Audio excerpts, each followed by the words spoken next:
الحمد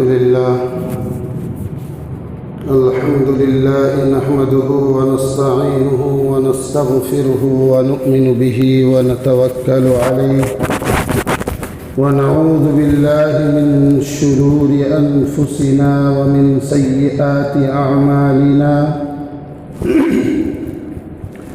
من يهده الله فلا مضل له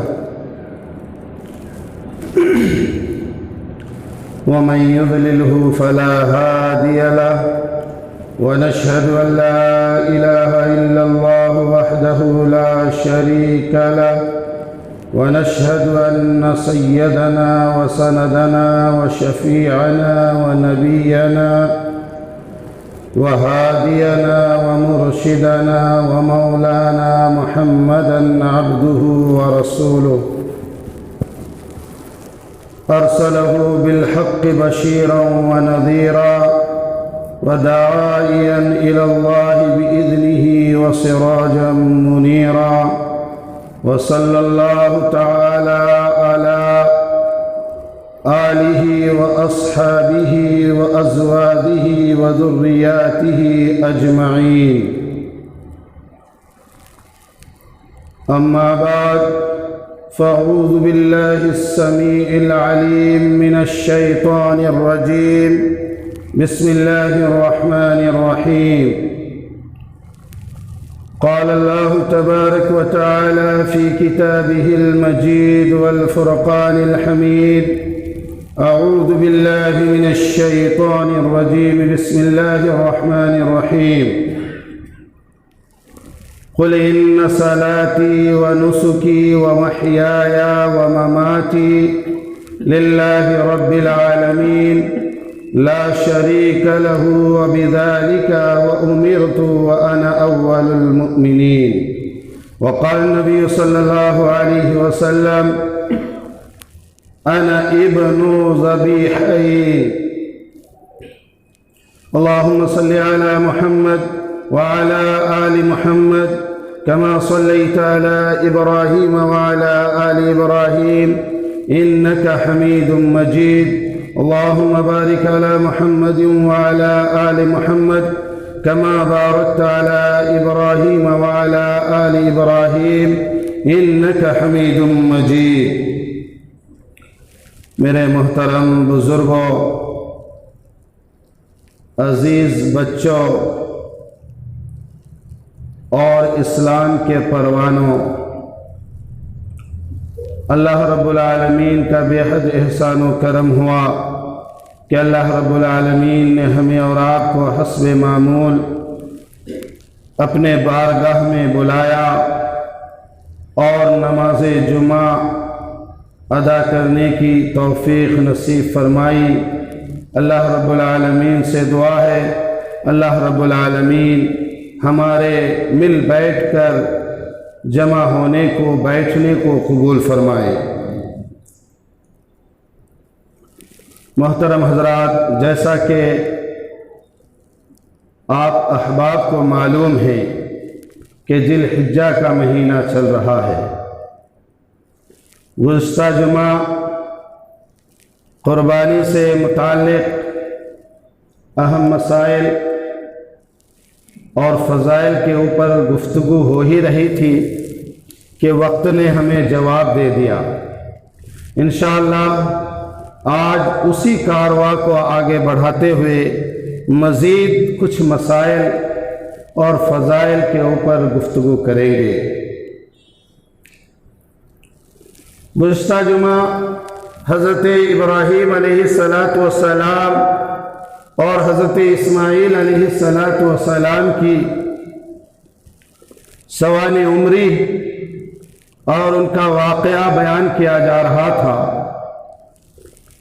جب ہم اس موڑ پر پہنچے کہ حضرت اسماعیل علیہ السلام سے حضرت ابراہیم علیہ السلام نے پوچھا، مشورہ بھی مانگا کہ اے میرے بیٹے، اے میرے لگتے جگر، میں نے خواب میں دیکھا ہے کہ میں تمہیں ذبح کر رہا ہوں، تمہارے خون سے اپنے ہاتھوں کو جو ہے لہو لہان کر رہا ہوں اور یہ اللہ کا حکم ہے، چنانچہ تمہاری کیا رائے ہے؟ فانظر، کیا مشورہ ہے تمہارا؟ تو بیٹے نے جواب دیا، یعنی حضرت اسماعیل علیہ السلام نے کہا، یا ابت افعل ما تؤمر ستجدنی انشاء اللہ من الصابرین، کہ والد محترم اگر اللہ کا حکم ہے تو آپ اس حکم کو ادا کیجئے جس کو آپ کو بتایا گیا ہے۔ رہی میری بات تو میں انشاءاللہ صبر کرنے والوں میں سے ہوں گا۔ لیکن حضرت اسماعیل علیہ السلام نے کچھ سجھاؤ اور مشورہ دیا کہ والد محترم، چونکہ آپ میرے پدر ہیں، والد ہیں، کہیں والد کی شفقت جاگ نہ اٹھے، لہذا میرا مشورہ ہے کہ آپ اپنے آنکھوں پہ پٹی باندھ لیں اور میرے بھی آنکھوں میں پٹی باندھ دیں، اور دوسرا مشورہ ہے کہ مجھے سیدھے نہ لٹائے بلکہ اوندھے منہ لٹائے، پیٹ کے بل لٹائے، اور تیسرا مشورہ یہ ہے کہ ہو سکتا ہے ذبح کرنے کے وقت جب میرے ہاتھ پاؤں تکلیف کے مارے کراہ رہے ہوں گے، میرا پاؤں آپ کو لگ جائے تو آپ کی بے ادبی ہوگی، چنانچہ میرے ہاتھ اور پاؤں کو آپ باندھ دیں۔ تو یہ تین مشورہ آپ نے دیا اپنے والد محترم کو۔ حضرت ابراہیم علیہ السلام نے ان مشوروں کے اوپر عمل فرمایا، اور حضرت اسماعیل علیہ السلام کو ان کی آنکھوں پہ پٹی باندھ دی، خود بھی اپنے آنکھوں پہ پٹی باندھ لیا، اور حضرت اسماعیل علیہ السلام کو منہ کے بل لٹا دیا اور ان کے ہاتھوں کو بھی باندھ دیا گیا۔ ادھر آسمان پہ فرشتے رو رہے ہیں، آسمان پہ طوفان آ چکا ہے، تمام فرشتے اللہ کے دربار میں دعا کر رہے ہیں، یا اللہ یہ کیسا معاملہ ہونے جا رہا ہے، اگر یہ معاملہ، یہ عمل انجام پا گیا تو قیامت تک جو انسانیت ہے یہ انسانیت پلید ہو جائے گی، مٹیا میل ہو جائے گی، تمام لوگ اپنے اولادوں کو آپ کے راہ میں قربان کرتے رہیں گے، تو پھر آپ کی مخلوق آپ کی عبادت کیسے کرے گی؟ صرف عورتیں رہ جائیں گی دنیا میں۔ تو حضرت اسماعیل علیہ السلام کے گلے پر، گردن پر حضرت ابراہیم علیہ السلام نے چھری رکھا اور چھری کو جو ہے پورا بل دے دیا، اور ادھر اللہ رب العالمین نے اس چھری کو حکم کیا کہ اے چھری تو چلنا نہیں، اگر اسماعیل کا ایک بال بھی کٹ گیا تیری وجہ سے تو تیری خیر نہیں۔ اب اس چاقو کے اوپر شامت نازل ہو رہی ہے، ادھر اللہ کا حکم ہے کہ کاٹنا نہیں، جس کے اوپر رکھا گیا وہ بھی نبی، جو چلا رہا ہے وہ بھی نبی، اب کرے تو کیا کرے؟ بہت اس کو رگڑ رہے ہیں، وہ چل تو رہی ہے لیکن کاٹ نہیں رہی ہے۔ حضرت اسماعیل علیہ السلام نے کہا، والد محترم لگتا ہے کہ اللہ رب العالمین کو یہ طریقہ پسند نہ آیا، چنانچہ اللہ تعالیٰ دیکھنا چاہتے ہیں کہ اپنے بیٹے کو ذبح کرتے ہوئے تو اس چیز کو جو ہے اللہ رب العالمین نے پسند نہیں کیا، چنانچہ آپ اپنی آنکھوں سے پٹی ہٹا لیجئے، میرے بھی آنکھوں سے پٹی ہٹا دیجئے اور مجھے سیدھے لٹا دیجئے۔ حضرت ابراہیم علیہ السلام نے حضرت اسماعیل علیہ السلام کو سیدھا لٹایا اور حلق پر چھری رکھ کر پوری دباغت دی، پورا زور لگا دیا، لیکن وہ چھری جو ہے نہیں کاٹ رہی ہے۔ چنانچہ حضرت اسماعیل علیہ السلام کہہ رہے ہیں کہ ابا حضور یہ چھری کی جو نوک ہے، اس نوک کو میرے حلقوم پہ رکھ کر جو ہے ڈالیے شاید اس سے کٹ جائے، تو حضرت ابراہیم علیہ السلام نے اس چھری کے نوک کو جو ہے حضرت اسماعیل علیہ السلام کے حلقوم پر رکھ کر بڑا زور سے دبایا، لیکن پھر بھی نہ کٹا، اور وہ چلنے کی وجہ سے جو سائیڈ میں ایک لکڑی پڑی ہوئی تھی وہ لکڑی جو ہے 2 ٹکڑے ہو گئی، لیکن حضرت اسماعیل علیہ السلام کا گلا نہ کٹا۔ ادھر حضرت جتنے بھی فرشتے تھے ان تمام فرشتوں کی دعا رنگ لائی، اللہ رب العالمین نے جنت سے ایک دمبا بھیج دیا، اور وہیں پہ جہاں پر حضرت اسماعیل علیہ السلام لیٹے ہوئے تھے اسی کے قریب میں، اور آواز آئی غیب سے، وَنَادَيْنَاهُ يَا إِبْرَاهِيمُ قَدْ صَدَّقْتَ الرُّؤْيَا كَذَلِكَ نَجْزِي الْمُحْسِنِينَ۔ اللہ رب العالمین نے فرشتوں کے ذریعے سے آواز لگائی، اے ابراہیم تو نے اپنا سپنا اور خواب پورا کر دیا، لہذا وَفَدَيْنَاهُ بِذِبْحٍ عَظِيمٍ، اس جنت کے دمبے کو ذبح کرو۔ اس جنت کے دمبے کو حضرت ابراہیم علیہ السلام نے ذبح فرمایا۔ تو یہ تو واقعہ تھا، اور بہت ساری باتیں ہیں، اصل واقعہ سنانا نہیں ہے، ایسے مسائل بھی ہماری زندگی میں آنا چاہیے جس سے ہمیں فائدہ پہنچے۔ تو لہذا حضرت ابراہیم علیہ السلام کے اوپر ایک آزمائش سی، کَإِنَّ هَذَا لَهُوَ الْبَلَاءُ الْمُبِينُ، تمہارے جتنے آزمائش تھی تمام آزمائشوں میں سے سب سے بڑی آزمائش یہ آزمائش تھی، لہذا تم اس میں کامیاب ہوئے۔ اللہ کے نبی حضرت ابراہیم علیہ السلام کو اللہ رب العالمین نے فرمایا، اے ابراہیم تمہارے اس طریقے کو، تمہارے اس سنت کو ہم قیامت تک زندہ رکھیں گے۔ لہذا یہ سنت ابراہیمی بھی ہے اور سنت محمدی بھی ہے۔ آپ صلی اللہ علیہ وسلم نے قربانی پیش کی، اور جب بھی قربانی پیش کی 2 قربانیاں دی، ایک تو اپنے لیے اور دوسرا امت کے لیے۔ اور ایک حدیث میں آیا کہ اللہ کے رسول صلی اللہ علیہ وسلم اپنے عمر کے مطابق جانوروں کو ذبح کیا کرتے تھے، قربانی پیش کیا کرتے تھے، یعنی جتنی عمر اتنی جانور جو ہے آپ امت کے نام پہ قربان کیا کرتے تھے۔ حضور کریم صلی اللہ علیہ وسلم کی عمر جب 63 سال پہنچی، یعنی وفات قریب ہے، تو آپ نے 100 اونٹوں کو قربانی دی،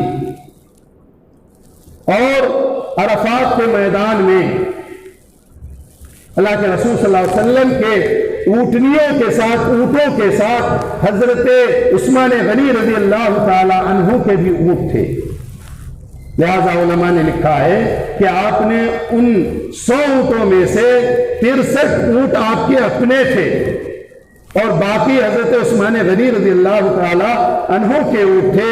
چنانچہ ان اونٹوں کی جو ہے قربانی اللہ کے رسول صلی اللہ علیہ وسلم نے پیش کی، جن میں سے ایک قربانی اپنے لیے اور باقی پورے امت کے لیے۔ تو ہمیں بھی چاہیے کہ حضور کے نام پہ قربانی کریں۔ اب قربانی کرنے کی فضیلت کیا ہے، کیا فائدہ ہے قربانی کرنے سے؟ حدیثوں میں آیا کہ جب پل صراط کے اوپر سے گزرنا ہوگا، یہ پل صراط تو سب کے لیے ہے، ہر مومن کو اس پل صراط پر سے گزرنا ہوگا، اور وہ ایک ٹیسٹ ہے، ایک ایگزام ہے۔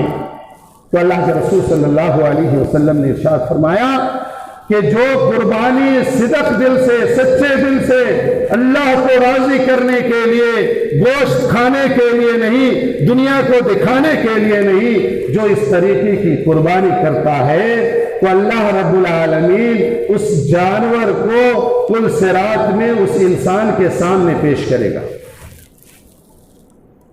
اور یہ پل صراط کی مسافت کتنی ہے؟ 1500 سال ایک تیز رفتار گھوڑا جتنا دوڑتا ہے اتنی مسافت اس پل صراط کی ہے.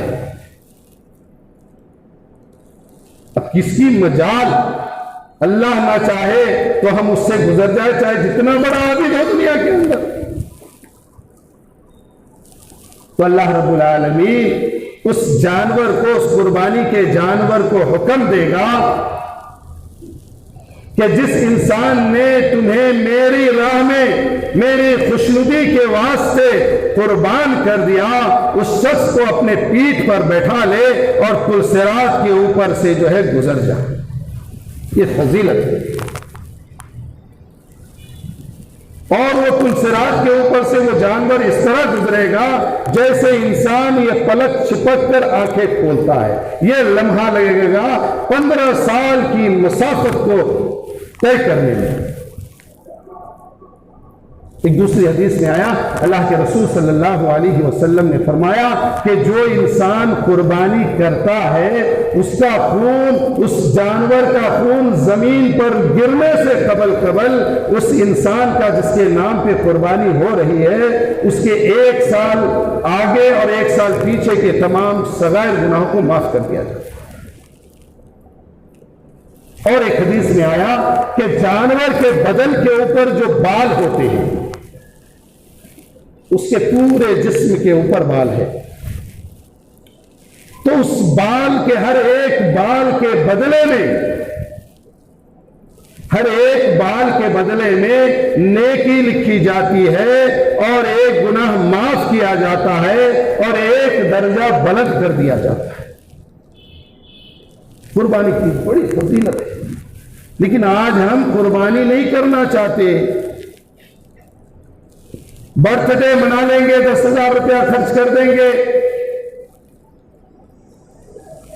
شادیوں میں خواہ لاکھوں کے روپے، لاکھوں کے رقم جو ہم خرچ کر دیتے ہیں، لیکن قربانی کرنا ہمیں منظور نہیں. بہانہ کیا جاتا ہے، بھئی ہم مال نصاب نہیں ہے. آج کے دور میں کس کے پاس 40,000 رقم نہیں ہے؟ میں یہ نہیں کہتا کہ سب کے پاس ہے، بہت سارے ایسے لوگ بھی ہیں نہیں ہوں گے، لیکن اکثر کے پاس یہ رقم پایا جاتا ہے جو 52 تولہ چاندی کی رقم ہے. یہ نصاب تو گزشتہ ہفتہ بیان کیا جا چکا ہے. لہذا قربانی کیجئے. قربانی ہر وہ مال نصاب کو کرنا چاہیے کہ اللہ رب العالمین آخرت میں پکڑ فرمائیں گے اور پل صراط کے اوپر سے گزرنا مشکل ہو جائے گا. چنانچہ قربانی کی فضیلت بڑی آئی ہے. اللہ کے رسول صلی اللہ علیہ وسلم نے ایک حدیث میں یہ بھی فرمایا کہ قربانی اپنے ہاتھوں سے کیا کرو. قربانی اپنے ہاتھوں سے کیا کرو.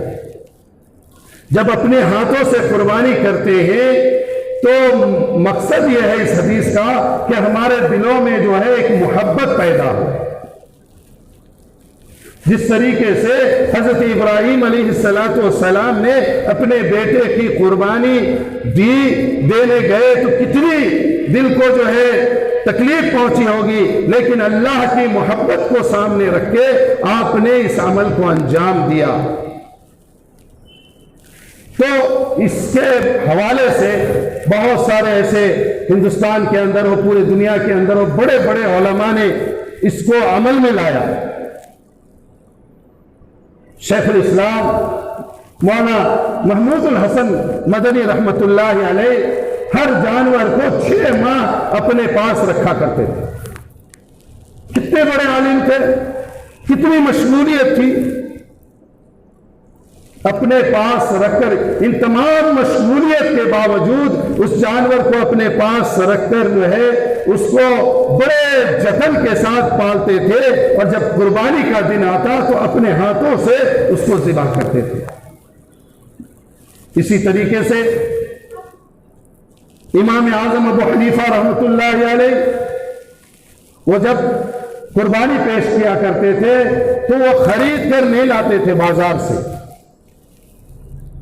بلکہ اپنے گھر کے پالے ہوئے بکروں کو، جانوروں کو جو ہے اللہ کی راہ میں قربان کیا کرتے تھے۔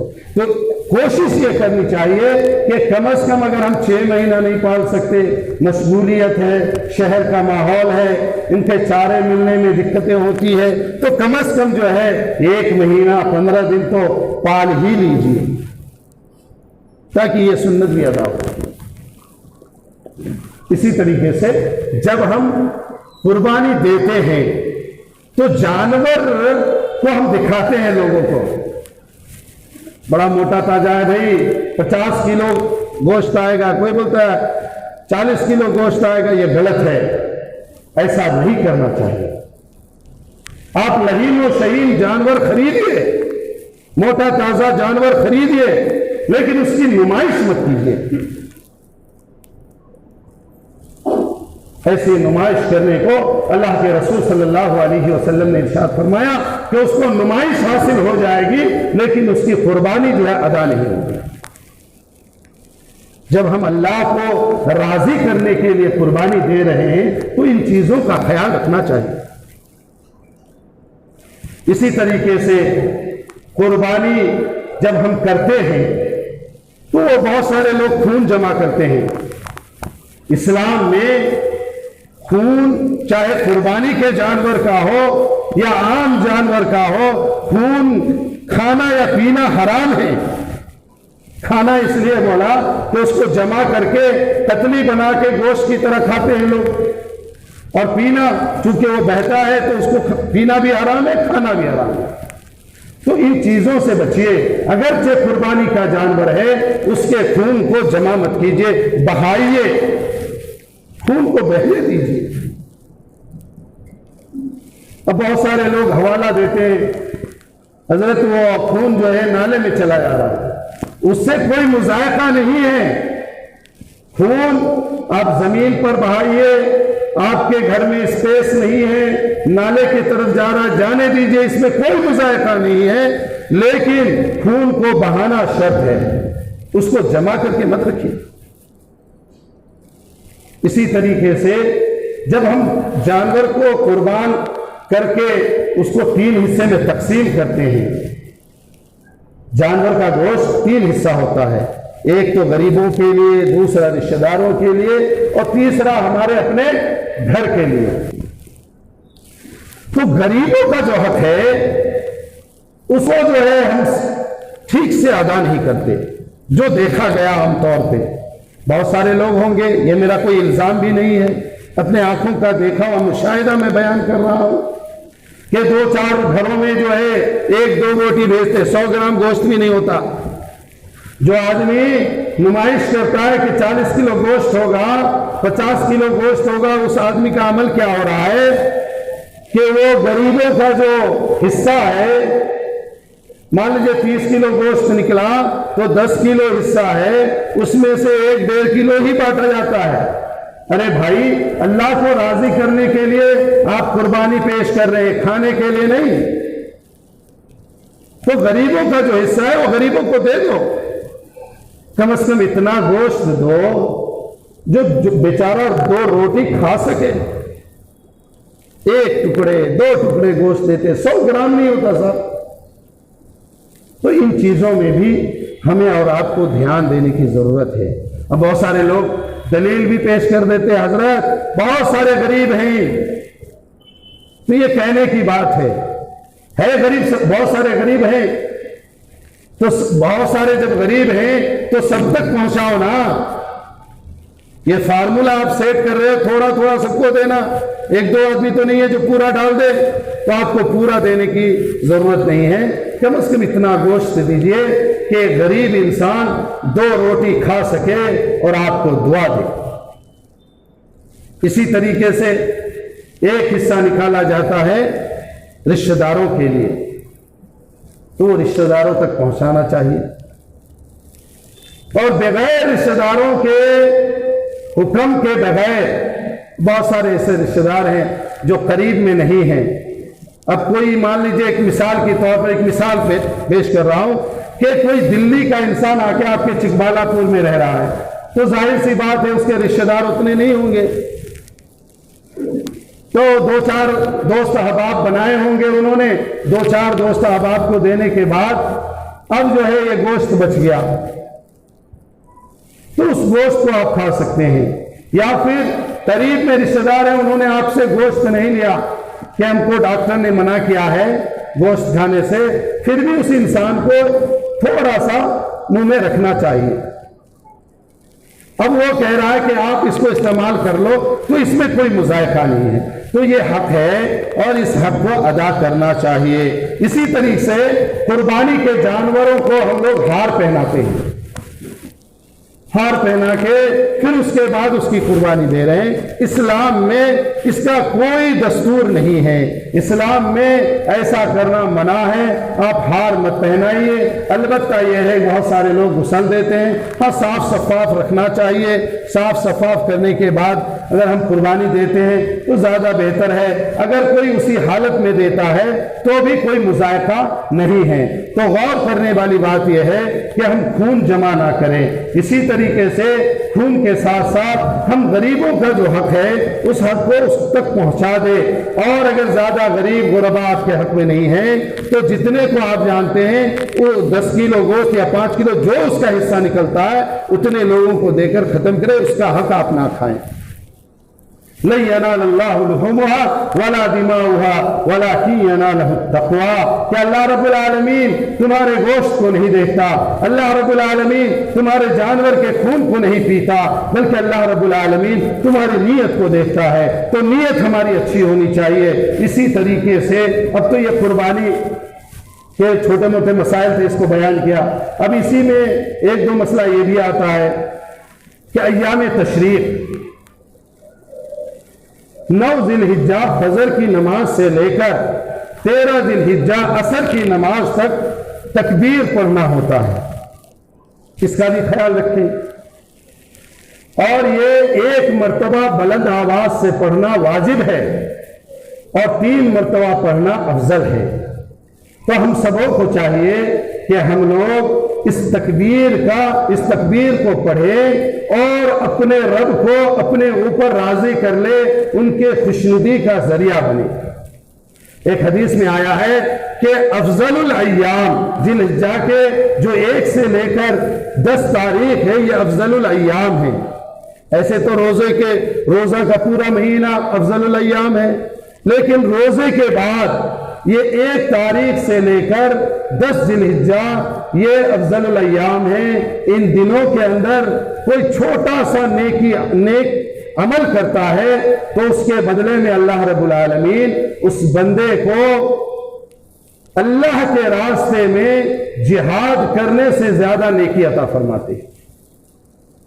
یہ تمام چیزیں ہیں جو ہمیں اپنی زندگیوں میں لانے کی ضرورت ہے۔ اسی طریقے سے اللہ رب العالمین نے جو ہے ہمیں یہ مہینہ جب عطا کیا ہے تو اس کے اندر جو ہے زیادہ سے زیادہ ہمیں نیکی جو ہے حاصل کرنے کی کوشش کرنی چاہیے۔ 9 تاریخ کو عرفات کا روزہ ہوتا ہے، عرفات کا روزہ بہت کم لوگ پوچھتے ہیں اس بارے میں۔ تو 9 تاریخ کو ذی الحجہ کے 9 تاریخ کو یعنی 4 شنبہ کو جب ہمارا کیا ہے عید ہے تو اس سے 1 دن قبل منگل کے روز عرفہ کا روزہ رکھے۔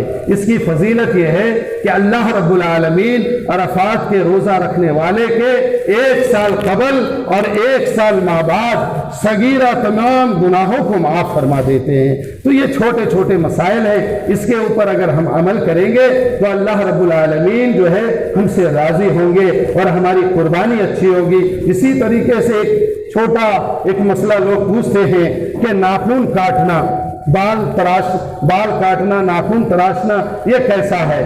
تو یہ جو ہے کوئی ایسا عمل نہیں ہے، بلکہ جو انسان قربانی دینا چاہتا ہے وہ انسان اگر اس نیت سے ناخن نہ کاٹے، بال نہ تراشے کہ اس کی بھی جو ہے قربانی یعنی اس کو بھی میں تراشوں گا 10 تاریخ کو نماز کے بعد، تو اس کو دوہرا ثواب ملے گا۔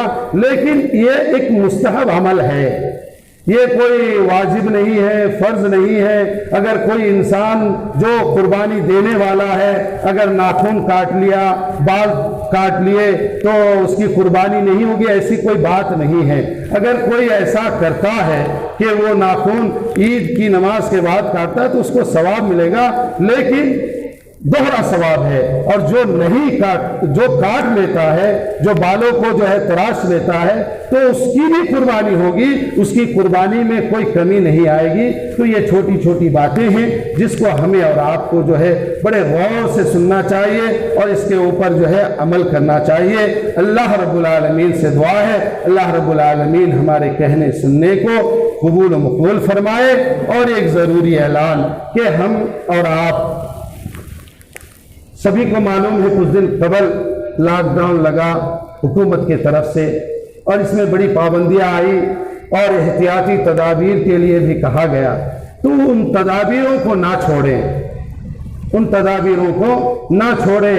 ابھی تک یہ جو احتیاطی عمل ہے اس کو ختم نہیں کیا گیا ہے، بلکہ جب ہم نماز کو آئے تو ماسک لگا کر آئے، اسی طرح سے وضو بھی کوشش کرے گھر سے بنا کر آئے۔ اگر کوئی نہیں آ سکتا گھر سے بنا کر تو یہاں وضو کھانا ہے، لیکن کوشش کرے گھروں سے وضو بنا کر آئے۔ اسی طریقے سے سینیٹائزر کا استعمال کرے۔ دیکھیے اللہ کے رسول صلی اللہ علیہ وسلم نے فرمایا کہ کوئی بھی حکومت جب تک تمہارے دین کے خلاف بغاوت نہیں کرے تم کو اس کی اتباع کرنی چاہیے۔ تو یہاں تو نہ ہی دین کے خلاف بغاوت ہے اور نہ ہی کسی نے ہمارے نماز اور عبادت کے اوپر پابندی لگائی، بلکہ ایک بیماری کی وجہ سے کچھ احتیاطی تدابیر ہمیں بتائے گئے ہیں۔ تو اس کے اوپر اگر ہم عمل کریں گے تو ہمارے قوم کا نام روشن ہوگا کہ یہ قوم جو ہے وفادار ہے، حکومت کی باتیں سنتی ہے۔ چنانچہ ہمیں اور آپ کو چاہیے کہ ان احتیاطی تدابیر کے اوپر عمل کریں۔